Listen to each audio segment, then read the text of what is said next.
শুধুমাত্র শীতকালেই যে গরম গরম পিঠে খেতে ভালোবাসি তা কিন্তু একেবারেই নয়।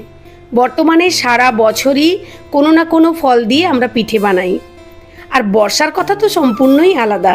বর্ষা মানেই তালের মৌসুম। তালের বড়া, তালের ক্ষীর, তালের মালপোয়া, এই তিনটি পদ ছাড়া যেন বর্ষার স্বাদই অসম্পূর্ণ। বৃষ্টি ভেজা বিকেলে গরম গরম তালের বড়া কিংবা সুগন্ধি তালের ক্ষীর ও নরম মালপোয়া খাওয়ার আনন্দটাই আলাদা। ঋতুর সঙ্গে জড়িয়ে থাকা এই ঐতিহ্যবাহী স্বাদ আমাদের শৈশবের অনেক সুন্দর স্মৃতি ফিরিয়ে আনে। আজ আমি তোমাদের সঙ্গে তালের একটা দুর্দান্ত রেসিপি শেয়ার করব। যদি কোনোদিন বানিয়ে না খেয়ে থাকো অবশ্যই একবার হলেও ট্রাই করো। এখন তো সবেমাত্র তালের মৌসুম শুরু হলো, এখনও অনেক দিন তাল পাবে, তাই একবার হলেও এই রেসিপিটা বানিয়ে দেখতে পারো। আজ আমি তোমাদের সঙ্গে শেয়ার করব তালের ক্ষীর। তালের ক্ষীর বানানোর জন্য আমি এখানে কাজু, কিশমিশ, পেস্তা, আমন্ড কুচি কুচি করে কেটে নিচ্ছি। তোমাদের কাছে এতগুলো ড্রাই ফ্রুটস না থাকলে যে কোনো একটা দুটো দিতে পারো। তো আমি তালের পাল্পটা আগে থেকেই বের করে রেখেছিলাম। কিভাবে তালের পাল্প বের করাতে হয় তোমরা তো জানো। আর যদি তোমরা নতুন কেউ থাকো আমার এই ভিডিওতে অবশ্যই কমেন্ট করে জানাবে, আমি তোমাদেরকে দেখিয়ে দেবো কিভাবে তালের পাল্প বের করাতে হয়। প্রথমে কড়াইতে 3 চামচ তালের পাল্প দিলাম, তার মধ্যে স্বাদ মতো চিনি দিয়েছি। চিনিটা আমি অল্পই দিয়েছি, কেননা এরপরে আরও মিষ্টি জাতীয় 2-3 রকমের ইনগ্রেডিয়েন্টস দেব। তো তাই প্রথমে চিনি আর তালের পাল্পটাকে ভালো করে নাড়তে থাকবো। তারপর ওর মধ্যে আমি এলাচের টুকরো দিয়ে দেব। আবারও কিছুক্ষণ নাড়বো। যত ভালো করে তালের পাল্পটাকে নেড়ে নেড়ে শুকনো করব ততই কিন্তু টেস্ট ভালো হবে। তারপর এর মধ্যে মিক্সড করলাম আখের গুড়। তোমাদের কাছে গুড় না থাকলে শুধু চিনি দিয়েও বানাতে পারো।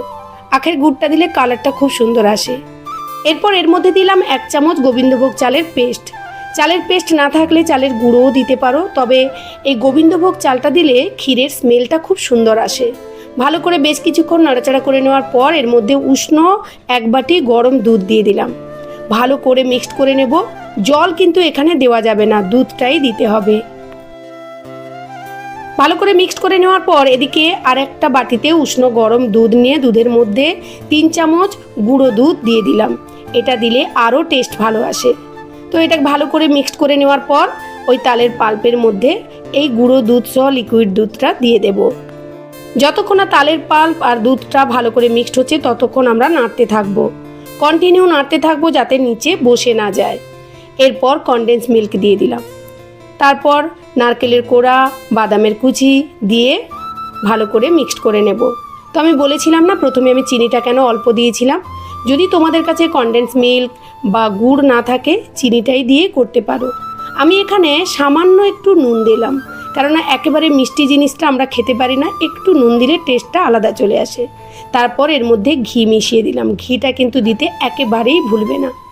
তো এইরকম একবার ক্ষীর বানিয়ে বাড়ির সবাইকে দিয়ে দেখবে, সবাই চেটে পুটে খাবে আর তোমার প্রশংসা করবে।